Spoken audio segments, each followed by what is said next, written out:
گلگت بلتستان کے علاقے دیامر میں موسلادھار بارشوں سے سیلاب کے بعد ہنگامی صورتحال پیدا ہو گئی ہے۔ لاپتہ 15 سے زائد افراد کی تلاش تاحال جاری ہے، جبکہ شاہراہ قراقرم دوبارہ بند ہونے سے ہزاروں افراد پھنس گئے۔ ترجمان گلگت حکومت کے مطابق شاہراہ قراقرم 2 مقامات پر بند ہوئی، جس کے باعث ہزاروں مسافر پھنس کر رہ گئے ہیں۔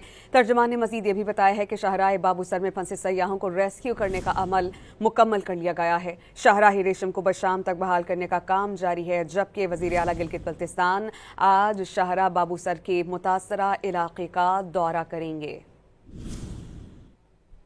گلگت بلتستان کے علاقے دیامر میں موسلادھار بارشوں سے سیلاب کے بعد ہنگامی صورتحال پیدا ہو گئی ہے۔ لاپتہ 15 سے زائد افراد کی تلاش تاحال جاری ہے، جبکہ شاہراہ قراقرم دوبارہ بند ہونے سے ہزاروں افراد پھنس گئے۔ ترجمان گلگت حکومت کے مطابق شاہراہ قراقرم 2 مقامات پر بند ہوئی، جس کے باعث ہزاروں مسافر پھنس کر رہ گئے ہیں۔